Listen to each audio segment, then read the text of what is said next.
Hello, and welcome to the eTech podcast with me, your host, Ryan Maughan. I have been involved in the development of electrified vehicles and machines since 2005 as an engineer and a business leader. This podcast is the product of my passion for electric and autonomous vehicle technology. I'm here to share knowledge from some of the world's leading experts, as well as my own insights. Join me as we accelerate the transition to cleaner, safer and smarter vehicles and grow the industry around the world.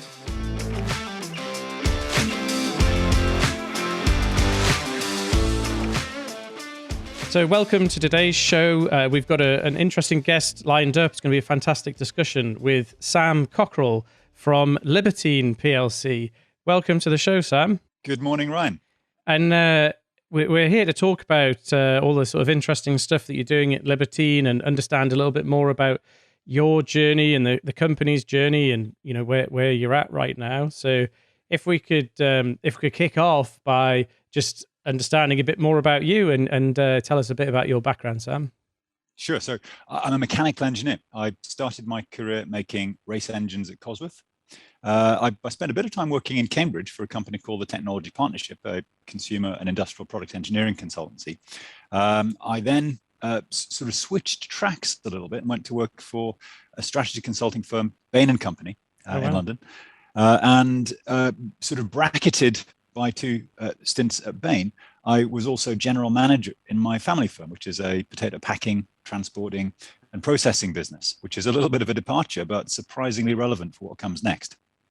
What comes next is I'm still a director of my family firm, but I switched into the biofuels industry, recognizing that, you know, the transition to a more sustainable and kind of more durable and more available energy infrastructure in future is going to require a huge push, technically, from politically and socially over the next few decades, and that was something that I wanted to be involved in. So I started that at NSYS up on Teesside, the UK's largest bioethanol producer.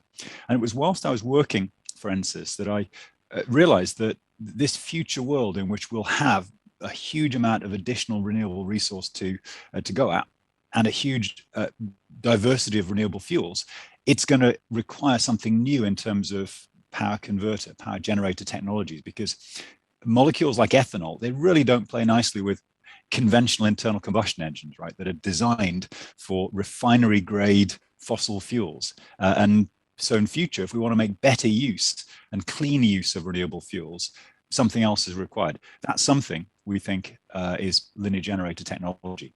And so I formed Libertine in 2009, really to advance, to bring forward the widespread use of linear generators in a wide range of applications, heavy duty powertrains, distributed power and elsewhere. Okay. And that sort of initial, leap into engineering, was it, growing up with a family business, it sounds quite sort of like there'd be lots of machines and equipment and things like that. Was that what gave you an interest in mechanical engineering, or how did you get lured into that? It's interesting. I started out actually studying natural sciences and switched into engineering after the first year, and that was a recognition, I think, after a year of very kind of in-depth science, recognizing that the practical aspects of engineering, tangible delivery of physical stuff that moves and changes lives, I really connected with that, and the people involved in engineering, I saw some similarity there. In my family background, being brought up, I was the kind of tinkerer that would take engines to bits from time to time. A lot of people do. There aren't any other engineers in my immediate family. You have to go a long way back to the 1920s until you find an engineer called Harry Leach, who was actually the foreman engineer to Malcolm Campbell for the land speed records, right? So I'm sort of digging around a bit in history there, but that is, he is the one bright light of engineering in my family tree. Okay, good. So excellent. So you kind of studied it, you've done all of these interesting things, and very clearly, you sort of created Libertine with this view. And I mean, a lot's changed since 2009, and I'm sure you get asked this a lot. But in terms of the world is electrifying, we've got an awful lot of stuff happening with electric motors and battery systems and things like that. So you fundamentally, you're interested still, or believe still, that there's a space for these kind of combustion technologies in amongst all of this.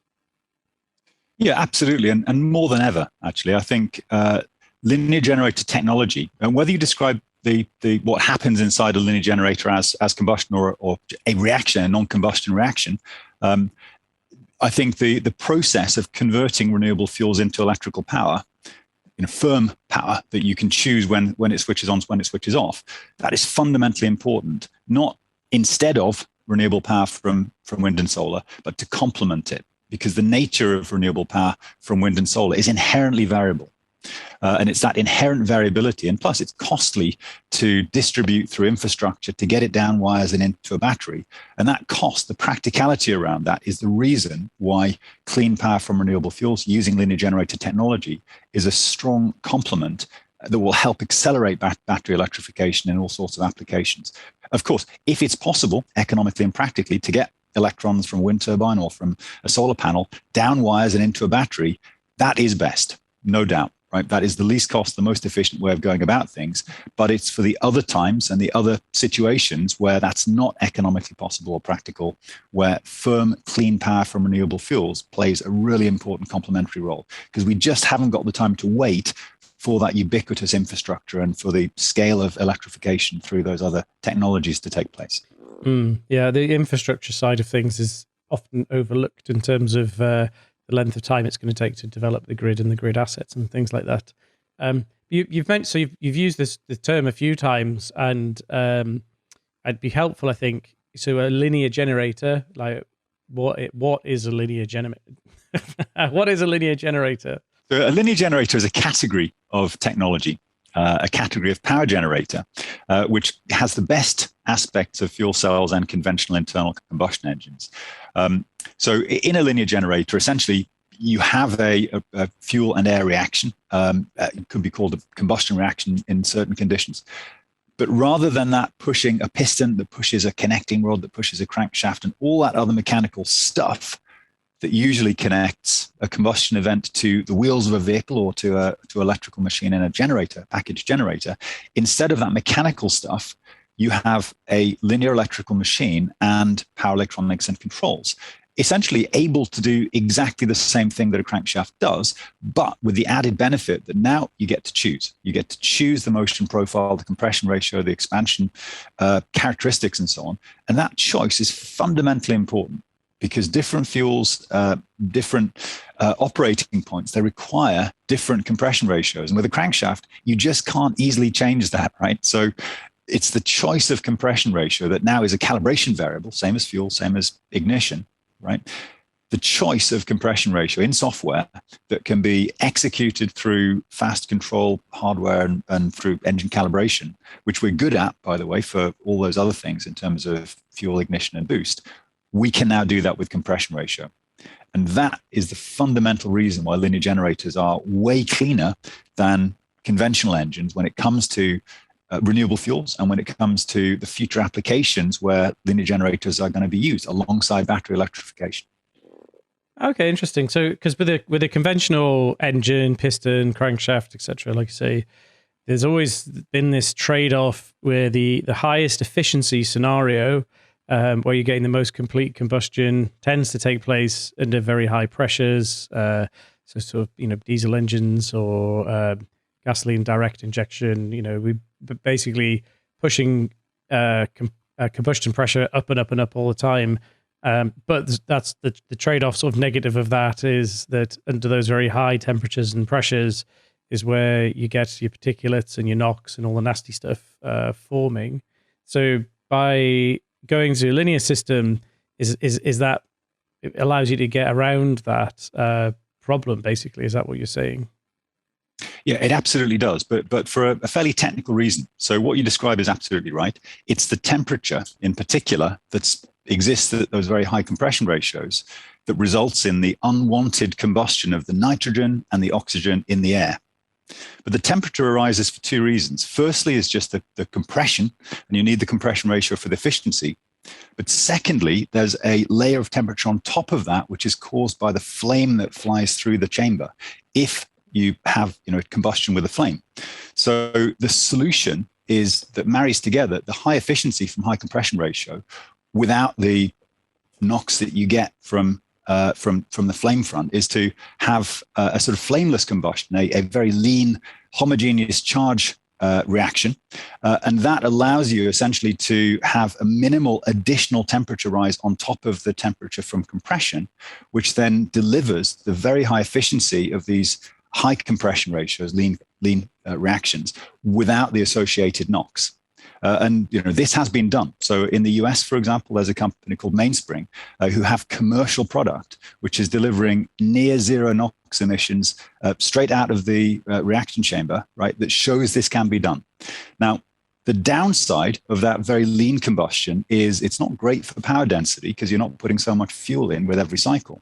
Yeah. So there's an interesting prospect here, which is for a sort of hybrid mixed mode system where you have for very small parts of the drive cycle, the ability to go to much higher power outputs with a sort of stoichiometric, more regular combustion event.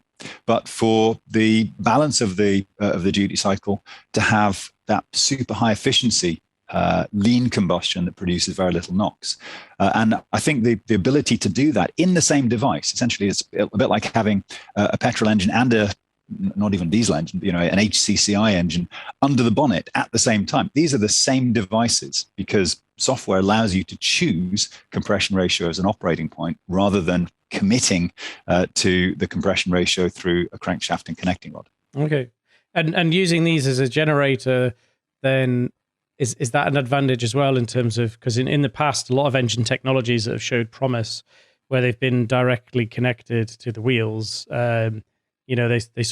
they fall over because they don't like transient operation and they don't like being sort of operated outside of the sweet spot. Your system fundamentally can't be anything other than a generator, but presumably that allows you to get some advantages in terms of running it in its sweet spot all the time and not kind of going dipping into other areas where it maybe wouldn't be operating quite as well. So does the hybridization element and the fact that it is a sort of a generator from the get-go, is that part of the sort of story of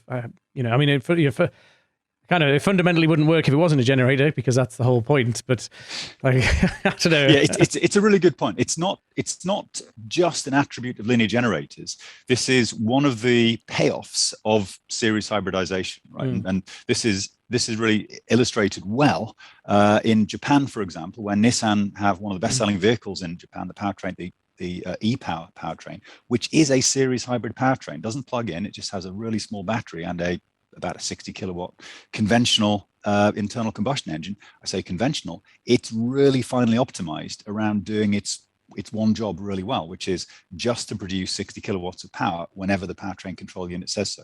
Yeah. And by removing this constraint, this constraint imposed by a connection to the wheels, which in a conventional engine says, whatever the road speed is, that's what speed the engine has to do. The only choice you have is the gear you're in. But the transient, the engine is flung around by this road speed constraint, and that's a disaster for the efficiency and the emissions of what you could otherwise be doing. And that is the benefit. That's one of the payoffs of series hybridization, which has allowed, in that case, I mentioned Nissan, to sharply optimize a range extender for that new use case. Now, why that's relevant to linear generators is with a linear generator, you've got an additional optimization variable, an additional calibration variable, which is you get to choose the compression ratio for every stroke. So when it comes to how sharply can you optimize, how good can this device be in this series hybrid role, and linear generator can't do anything else. It cannot produce torque. It can only produce electrical power. But the ability to sharply optimize a linear generator to produce at one operating point, super low NOx, super high efficiency, clean power from whatever renewable fuel you're putting into it, and at another operating point, producing short periods of peak power output where it's absolutely required. That, I think, is the prize for linear generators, and why, provided we're using fossil-free fuels, these have a really important complementary role to play in hybrid powertrains alongside battery electrification.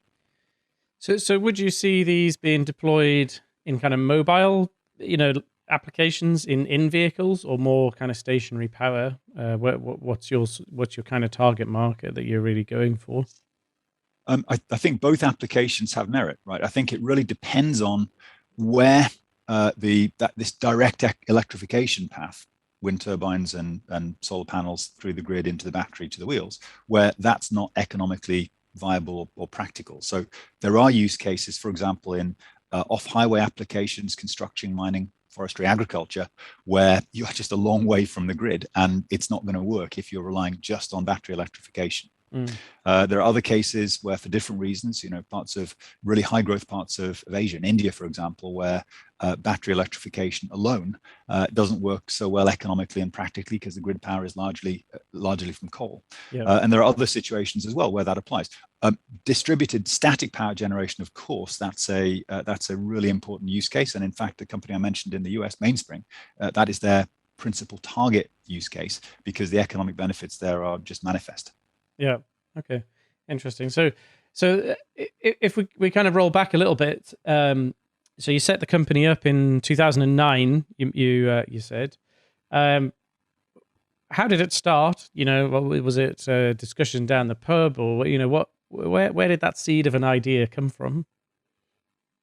Well, so as I say, I was working for Ensys, and we were having policy discussions with vehicle manufacturers about ethanol blending and how much ethanol we could ever expect to get into the gasoline mix in Europe and in the UK. And, as you might know, in the UK, we have 10% by volume ethanol blended away with petrol. I mean, it's a useful amount, but it's tiny. I mean, we need to get rid of all fossil fuels from transport. And a lot of that in the UK is going to happen from electrification, but in trucks, not so much. My family firm, where I worked for 3 years, has a heavy duty transport fleet. I mean, it's about average for the UK, I guess. It has about 15 trucks, and they're all diesel trucks. And every 3 years we lease another new trucks. And every time we make a purchase decision to buy another set of trucks, that purchase decision lingers in the fleet for 15 or 20 years. The persistence of diesel in the transport fleet in the UK makes it, those trucks are now going to be in use pretty close to 2050, right? It's not so far away.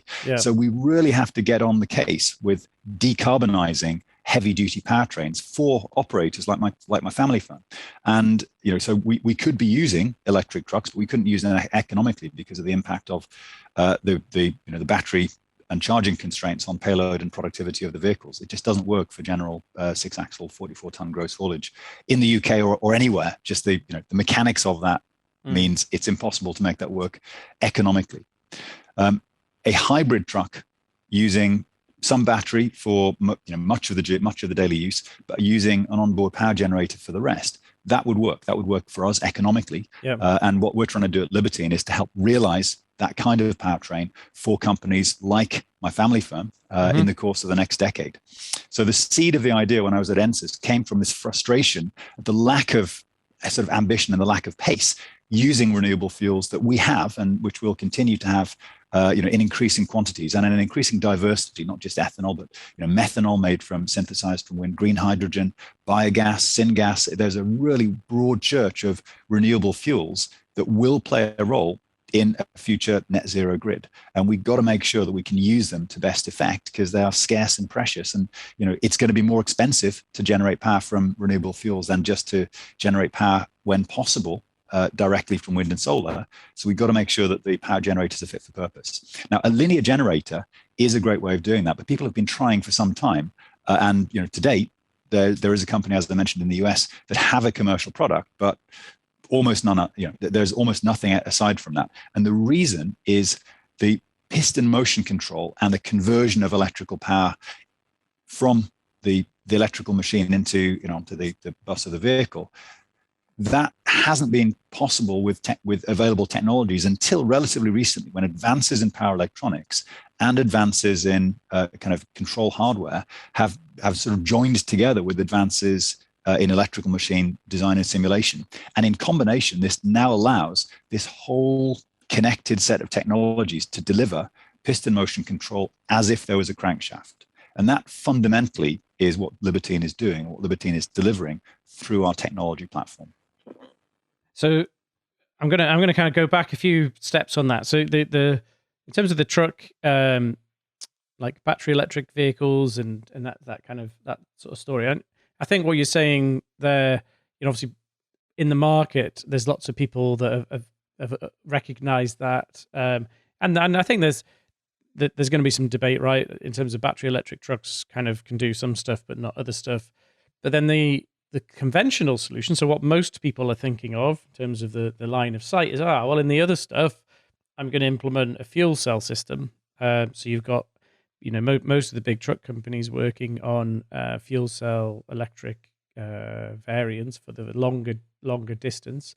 So is effectively what you're saying is that you would propose a free piston or a linear generator, sorry, instead of a fuel cell system, or do you see it as something that's kind of complementary to that? And how do you stack up against a fuel cell system? Because I mean, fuel cells in theory are great, and I am, although some people think I don't like fuel cells, but I do like fuel cells.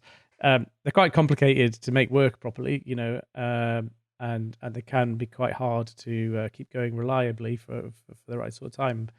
I'll be answering a question for you here, so I should probably shut up. But where is it? Are you saying this is a direct alternative to fuel cells, or is it in addition to? Or there's some circumstances where you might go for a linear generator instead of? Yeah, I'm not going to position myself as an expert on fuel cells. If I sit in my, put my family firm hat back on, we could go out there and buy a fuel cell truck, right? And I think there are things that are close to market that would do that. We could not make those work today. And the reason is there's just not the infrastructure out there for us to roll around recharging, refueling with hydrogen as the trucks need to. I mean, we have a 36,000 litre diesel tank on site. I can't imagine we're going to have a corresponding hydrogen refueling tank on and filling station on site. That's an expense in its own right. And fuel cell trucks are pretty expensive as well. So from a practicality and an economic perspective, well, maybe, but the detractors of the fuel cell proposition might say, well, why go to hydrogen when you could have, for the same electrons coming out of the wind turbine or the solar panel, you can have more miles, because you do. There's definitely a loss in converting to green hydrogen.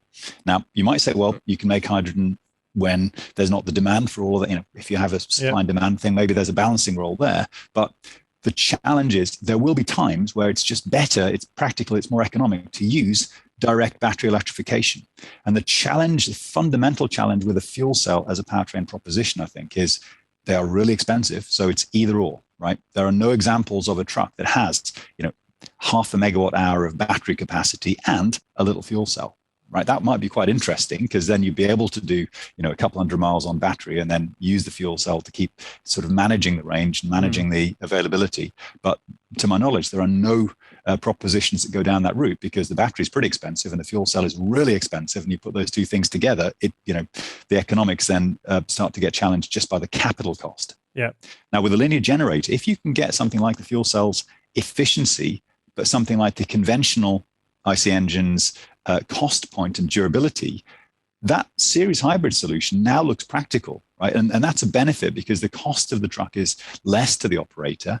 And you've also got the ability, where it's economically optimal to use power from the grid and to roll around, as I say, for those first couple of 100 miles. And that might be enough on some days. But to take our family firms use cases, for example, sometimes we're just rolling over the Pennines to Manchester and back, and that's a fairly short route, right?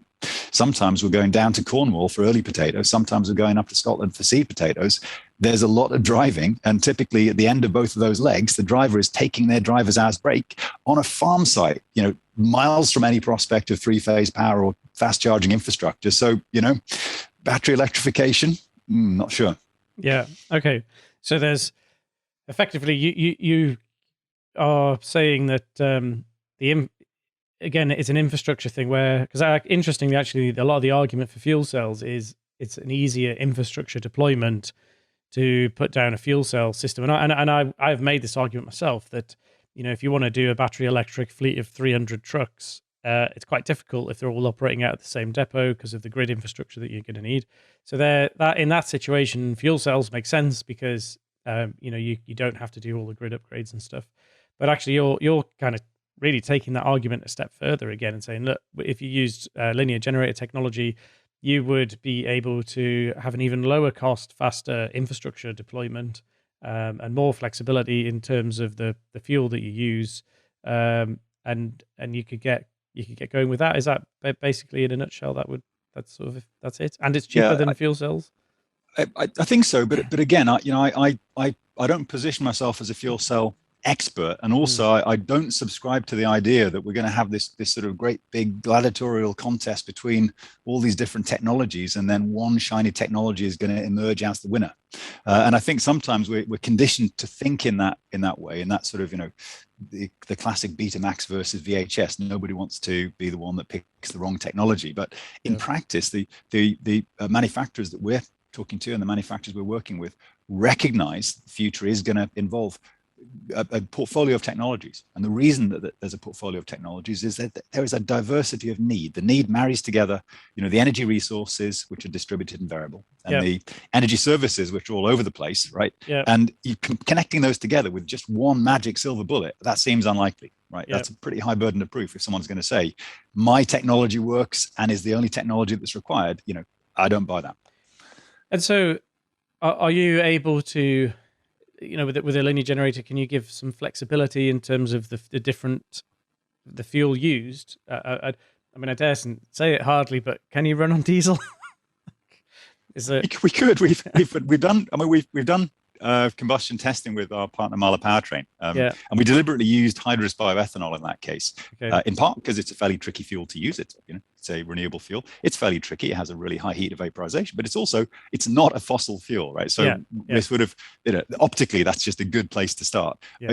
We recognize practically, if we want to get transport operators like my family firm buying trucks with a new powertrain before the end of this decade, that's only going to happen if those trucks are compatible with the fuels and the energy, the energy infrastructure that's on the forecourts. So that probably means that those trucks are going to be compatible with either diesel or maybe compressed natural gas. CNG is interesting. We in the UK we have several tens, maybe 100 or so compressed natural gas filling stations. So as a transport operator, we know that would work. And if you had a truck that could use compressed natural gas, and a decade from now, that same truck could use green hydrogen alongside its onboard battery capacity, well, that would be quite interesting, because that would give an economic reason to adopt those low carbon trucks, which over the lifetime of the trucks in the fleet will become zero carbon trucks as the CNG is phased out or maybe displaced with renewable natural gas, made from biogas. Who knows which way that's going to go. But as long as we're not locking in to fossil fuels with every new truck that's sold this decade, then there's a path through this. Okay, I've got a couple of questions come out of that. So one thing that immediately comes to mind, one of the issues with CNG power for commercial vehicle, well, for any vehicle, but is that when you have incomplete combustion of the gas, you end up with basically hydrocarbon byproducts coming out. I think the term they use, something like methane slip. And that's quite a bad thing. And I know part of that's connected to transient operation, so maybe you just immediately get around that. But if you're running on a natural gas or a methane or something like that, is your system dealing with that combustion better, so you're not getting things like that coming out? So as well as because it's not just the NOx and the sort of particulate emissions that are an issue, it's also hydrocarbon emissions as well, which. Yeah, it's a really important point. I mean, look, Libertine is not a combustion developer.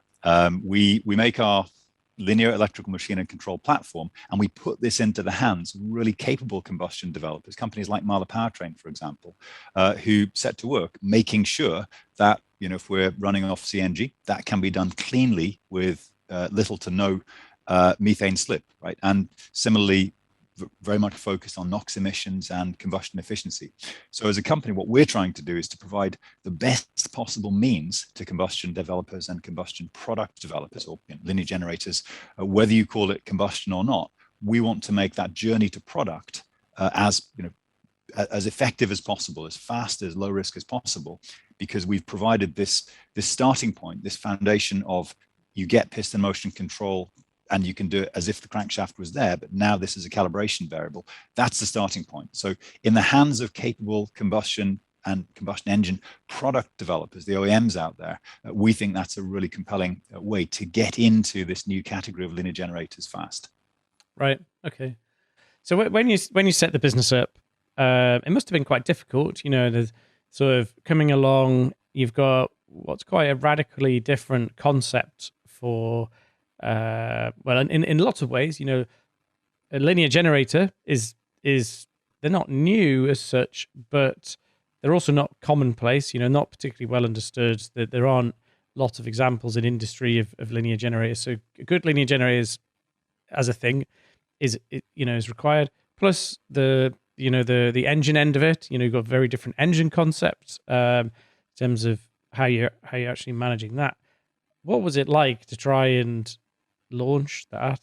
Well, and it's interesting. I mean, I formed Libertine after having spent best part of a decade doing, not engineering, or at least not obvious engineering. Engineering is I think actually a discipline for solving problems, solving tricky problems by, clearly setting out, these are the objectives, these are the constraints, these are the resources, bringing it all to bear, coming up with a solution that creates value from that.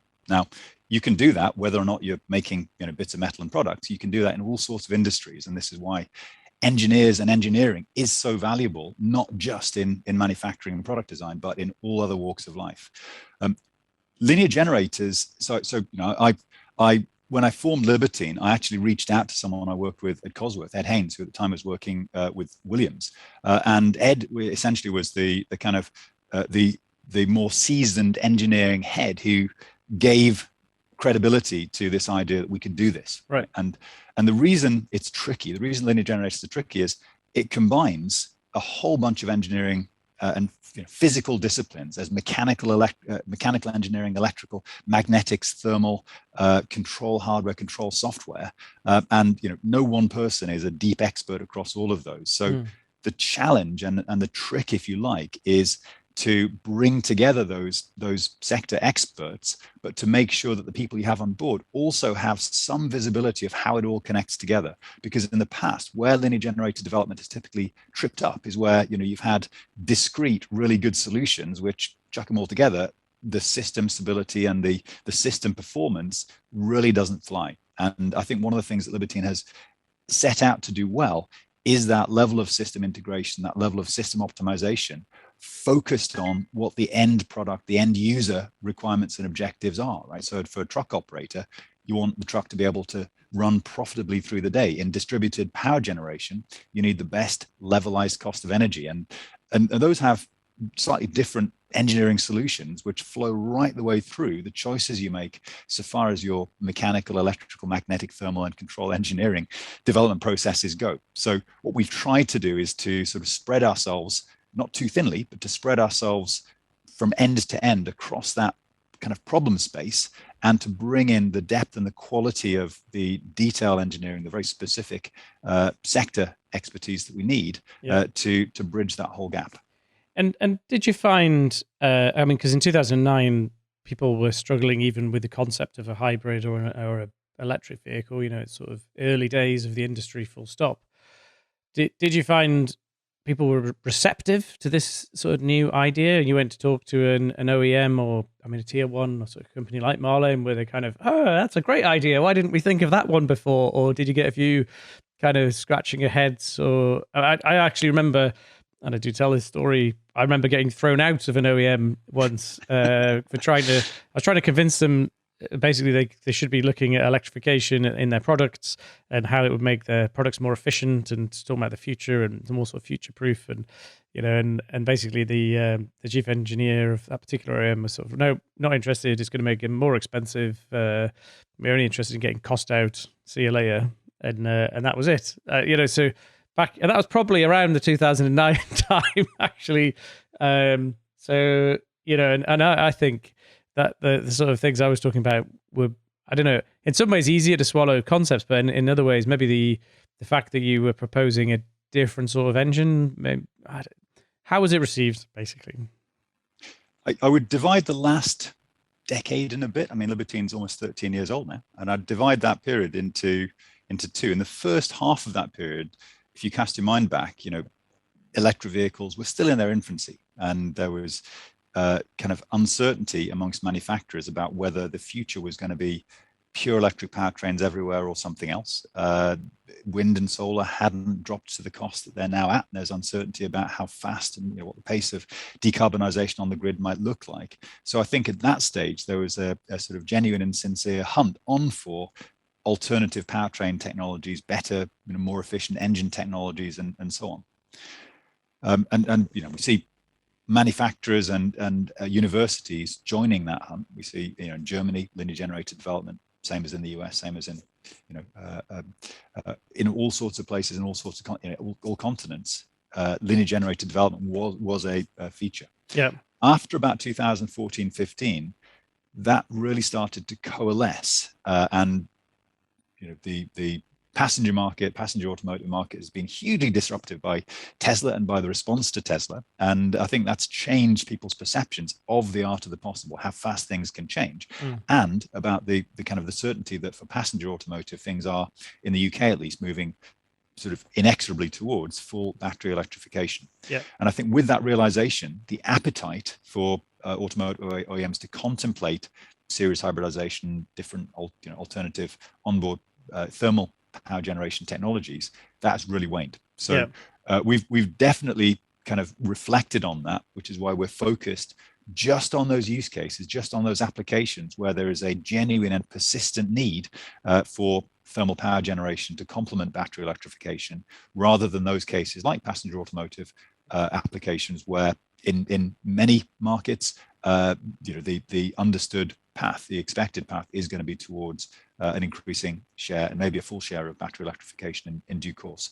Now, what that's meant is in the course of the last 5 or 6 years, in addition to that market focus, we've also had to be really specific in the type of OEMs that we work with, the type of manufacturers that we work with, because another aspect of that early period of sort of 2010, 2015 is manufacturers typically were looking to develop those strategic thermal engine technologies themselves. There was little in the way of scouting for alternative, scouting for external innovation, bringing it in. Yeah.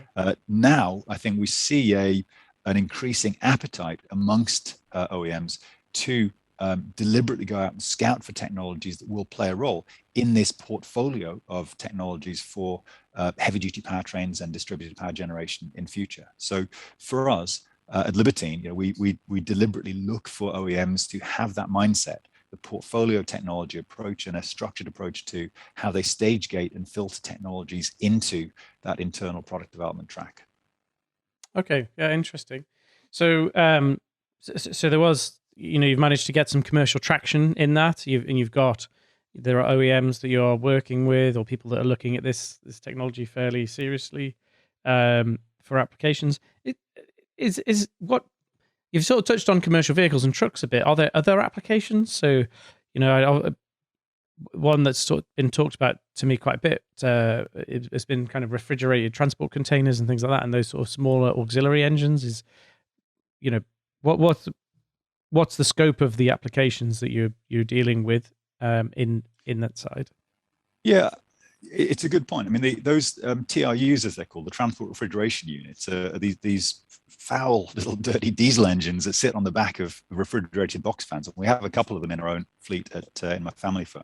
And they have been largely unregulated for most of their dirty existence. And that's going to change. So cleaner transport refrigeration is now recognized as another imperative. The nice thing about linear generators is they are inherently a modular technology. So the unit that we're developing at the moment, the cylinder unit, which will be on test with Marla Powertrain later this year, is about 60 kilowatts of electrical power. And so you can buddy that together in a 2-cylinder pack for 120 kilowatts. But a single cylinder generating 60 kilowatts, that's a pretty good match for a transport refrigeration unit. And in fact, when we first laid out the kind of the length and the depth, we actually sort of held this up against some of the most widespread transport refrigeration units to make sure that that package would fit in that space, because I think that would be a really nice early application where this could really make a lot of sense. Yeah. Okay.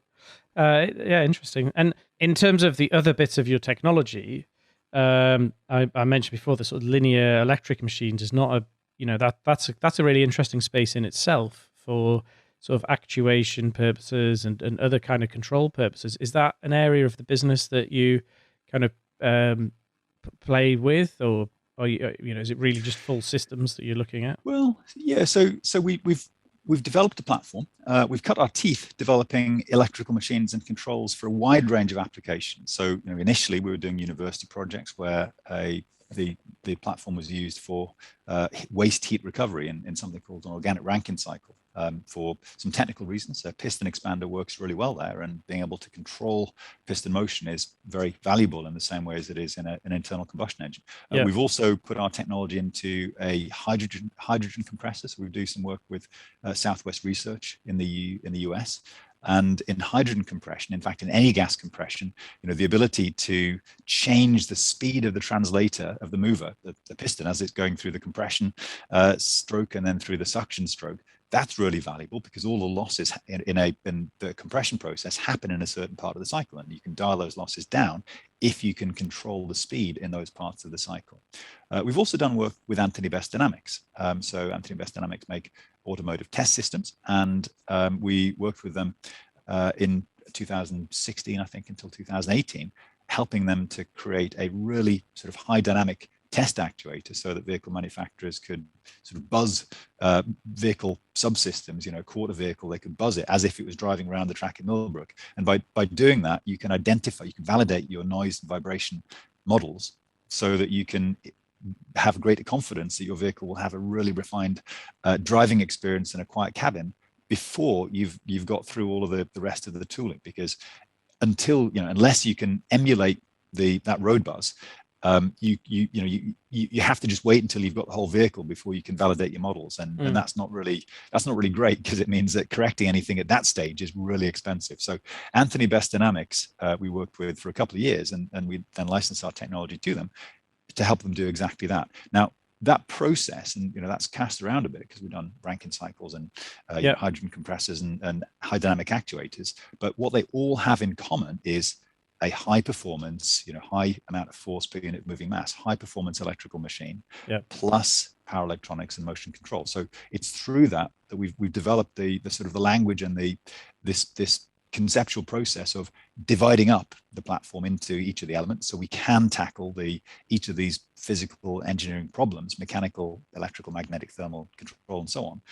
And we've done that time and time again in those applications, and we're now bringing that all together for the applications where we think there is huge impact socially, environmentally, and economically. We think there's huge impact that the more widespread use of linear generators could have in all sorts of applications, starting with heavy duty vehicles, of course, starting with distributed power generation. But the technology is scalable, it's modular, it can go down in size into all sorts of applications you maybe wouldn't think of, potentially even in small scale combined heat and power systems for homes and businesses. I mean, who knows? The future is rich with opportunity. Yep.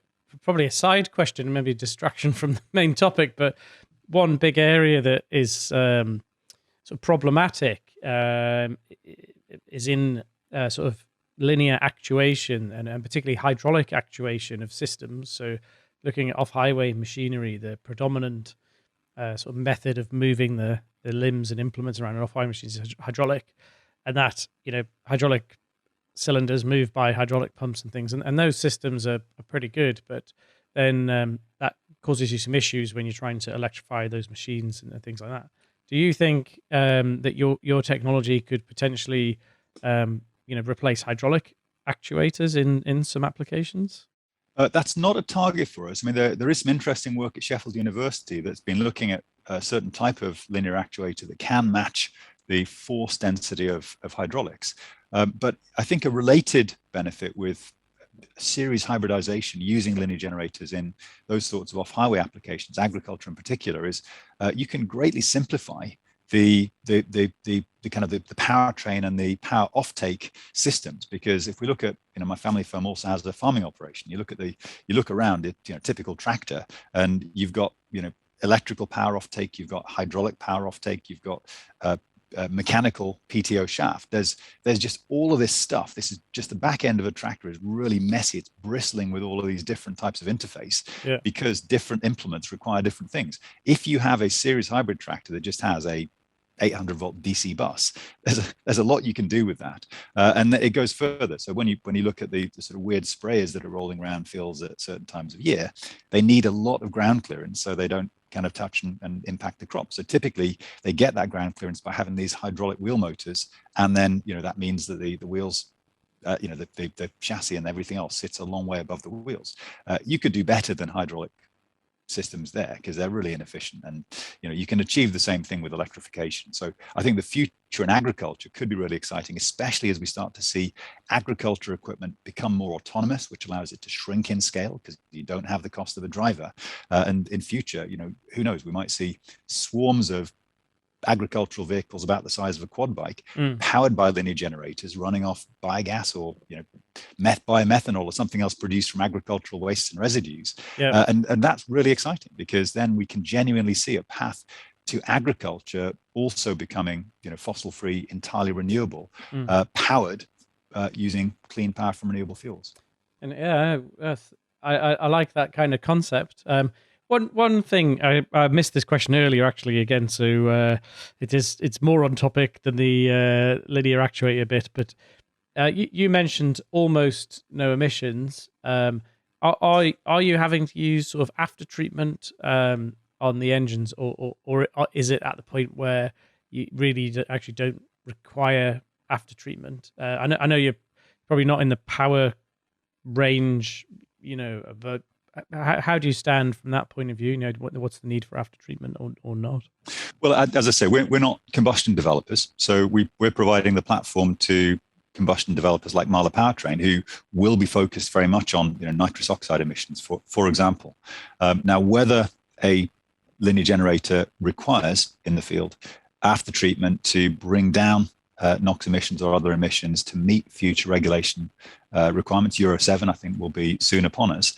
That I think our expectation is that the after treatment cost for a linear generator is going to be less than the after treatment cost for a conventional engine doing the same job, just because the control that's available for reducing the emission species that are produced are naturally better. We've got more calibration means. We've got a wider calibration space for dialing down those emissions before after treatment. So the requirement for after treatment can then get correspondingly lower. And Euro 7 could be adding thousands of dollars or euros or pounds, thousands of pounds to the cost of a typical truck because the requirements are so stringent, and we shouldn't overlook that. And it's not an inconvenience; it is a necessary fact. We must protect air quality. We must protect through regulation and through the engineering of solutions. We must protect the air quality and the consequence of those harmful emissions. Yeah, I know the cost of implementing after treatment systems, particularly on like compact off-highway equipment and things, it's vastly disproportionate to the cost of the base vehicles and a very expensive part of a commercial vehicle setup. So It's also the case, though, that the impact of exhaust emissions is different depending on where you are. If you're within a tight urban environment, you really don't want anything producing material nitrous oxide or hydrocarbon emissions there because of the tendency for those emissions to build up. So construction equipment in the middle of London, that should be zero emission battery electric construction equipment or fuel cell equipment. When you then get further outside those compact urban areas, actually the constraints change, and the impact of emissions from the exhaust from the tailpipe change. So I think in future it'd be nice to see a recognition of that differentiation and how regulation is applied. And I think if we do see serious hybridization of trucks and buses, you could well imagine a sort of geofenced operation where you only operate off the battery in those tight, dense urban areas, and then the onboard power generator, the thermal power generator, whether it's a fuel cell, a linear generator, or something else, that comes to bear only when you're outside of those very tightly regulated urban areas. And we see some companies already who are thinking in those terms, geofencing and deliberately managing the state of charge in order to be able to operate on battery in urban areas and then using onboard power generation elsewhere. Okay. So moving on a little bit in terms of the business side of things, you've done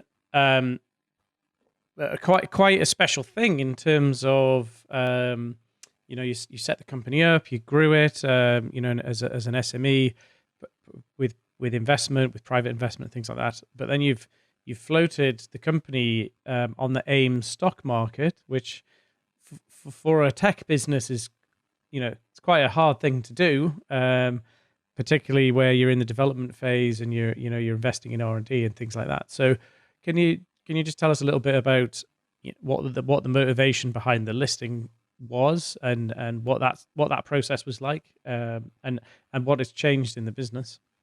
Yeah, so we had a successful listing at the end of last year, and that in part reflects the stage that we're at in the journey. We're getting real commercial traction now. We've got technology that demonstrably performs, and we're ready to scale the business. And I think the success of the AIM listing reflected that. I think AIM listings are it's not something I've done before, but our CFO has, and so we've got a great team inside the company that had the capability to do a successful AIM listing and has the capability to successfully execute on our plan. We also, of course, have the benefit of strong strategic investors, the kind of the vision of our lead investors on the AIM listing. They share our view of the role of these hard technologies in the coming transition, right? And you can't succeed in any kind of investment journey without investors that share the vision, that share the conviction of the management team and of the company. So we were fortunate to be able to establish that fit. Right. And has it changed? Has it changed your life in terms of now being the CEO of a publicly listed company compared to a private business? Oh, hugely, and in every way, every positive way imaginable, right? So, firstly, before AIM listing, for a company like Libertine, we're always hungry for investment. So a lot of my role prior to the AIM listing was sort of almost on an annual basis, going through the cycle of updating the plan, talking to investors, getting another tranche of a few £100,000 in, and that's really time consuming. And we've done that year after year after year. And the real cost of that process is that whilst the company, whilst I'm and the senior team are doing that type of fundraising, that costs the attention that we can otherwise apply to executing, to making progress with customers, to making progress with the technology. So post AIM listing, and of course, there is a necessary level of reporting, of compliance, and so on, which is absolutely right. But that's very well understood, and so we have a really strong team of advisors and a really strong CFO to help manage that. And that's meant that my time and the time of the rest of the senior team has been freed up essentially to focus on execution. And we, as I say, we raised £9 million gross. We're now applying that. It's small relative to the kind of funds that are being raised in the US by Linear Generator. The business I mentioned, Mainspring, who in fact just this week closed another $150 million. Good for them. Wow. So we're a sort of different. We're at a different scale, different order of magnitude, but we're developing a platform technology, and we've raised £9 million gross. We can get on and execute. You sort of make an interesting point there. Not really the topic of this podcast, but it's often a problem in the UK with companies developing hardware technology, that the quantum of investment available, is a fraction compared to other areas, particularly the US and Asia. How do you compete against that? You've got a 10th or a 15th of the amount of cash that they've got to play with. Are you just far more efficient with how you're deploying it, or are you just, are they going to be a $10 billion business and you're going to be a $1 billion business, or how does that work? Like, do you see it as a problem for the UK, and very particularly in your context, is it a challenge for you? It's different, right? So we're not aiming to be a company like the one that I mentioned, like Mainspring, because we're in a different funding environment, different market environment. So for us, we have to make sure that we are focused on doing what we do best, which has the greatest additionality for the sums that we've raised, for the scale of cash that we've got at our disposal now. And that has led us to be a platform technology business. We're not developing a whole linear generator product. That would involve tens of millions of dollars, possibly hundreds of millions of dollars to get to the end of that journey. So by focusing on the platform, firstly, it makes sure that we're sort of capital efficient. But secondly, it presents some opportunities, because now we can talk to OEMs, to talk to manufacturers who perhaps don't want to buy in a third-party product, but who want the means to develop their own linear generator product technology. And through our platform, they can do that. And I mean, people often talk about ARM, and ARM is a great success story of a technology business in the UK. The analogy isn't perfect, but ARM developed an architecture, a risk processor architecture, in part because they didn't have the funding to become a chip maker to rival the likes of Intel and AMD. And if they had that amount of funding, maybe the past would have looked a bit different. But instead, they set about creating a risk processor architecture that became the global standard. And Robin Saxby is one of our investors, and he's provided some great insight as we've been thinking through how we can have that level of impact in a different space, in the energy space, but have that to aspire to have that level of impact by applying what we can, leaning into this challenge by bringing a platform technology and getting it into the hands of the companies that can, of the likes, these major industrial OEMs who do have the ability and the motivation to spend tens or hundreds of millions of dollars to bring product to market, and we hope they'll choose to make linear generators. Okay, so your path down the line, you won't have a manufacturing line in Sheffield knocking out 100,000 systems a year. It's more a licensing arrangement with another company who they'll do the production of it somewhere, and based on your technology. Yeah.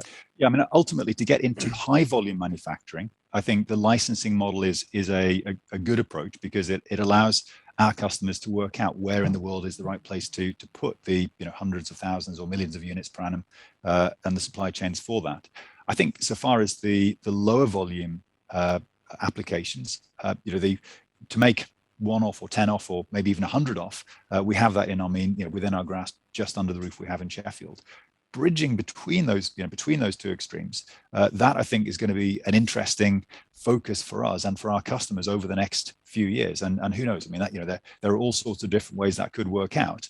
But we got to make sure that we're focused initially on doing what we've said we'll do, which is going to be working with industrial OEMs to help them integrate our platform technology into their linear generator product development, and then just accelerating that path to market by any means necessary.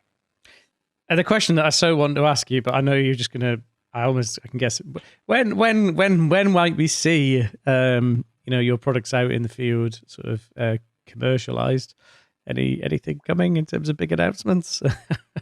I've been comprehensively briefed not to give big announcements off the record, but I mean, it is really important. We got to be realistic about when product is going to be in the marketplace. I mean, if you're talking about research and development engines, I mean, there is a product in its own right. Ricardo make a whole family of research and development engines, and that's something which is a relatively near-term prospect for us. In terms of when might, to come back to my family firm, when might our family firm have the option of coming right, the lease on a few trucks comes up, we go back to one of the manufacturers and say, show us what you got, and decide to buy a series hybrid truck with a linear generator on board. That's going to be before the end of this decade. I mean, I think we have a really clear ambition that for transport operators like my family firm, that point has to be within this decade, because if it's not, we just blow straight through 2050. Yeah. Oh, okay. And last question, because we're out of time, but what is most exciting for you looking forwards to in the future? What are you most excited about that's going to be happening in the next year or so?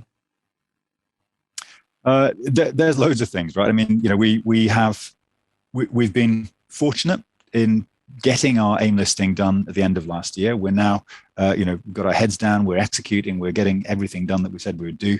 And with it comes all manner of opportunity. So we'll be continuing the work we're doing with Marla Powertrain, and we'll see more news in connection with that work, of course. And there are other opportunities we're also working on we can't talk about yet. But the future, all the engineers in the company, we're recruiting now. We continue to recruit. We're adding about a person every month. And that reflects the momentum that we now have. So, we're really excited. And when we interview people, bring them into the company, we communicate that excitement and talk through some of these really interesting opportunities. That is just building. So what really motivates me is the idea that if we're successful in what we're setting out to do, which is to help bring forward this widespread use of linear generators in all these different applications, if we're successful in that, it's just going to impact so many lives, and in a really positive way, not as an alternative to renewable wind and solar, but as a complement to it, accelerating this path to net zero and just getting everyone connected to electrical power for the applications that need it. I think everyone in the company is motivated by that vision.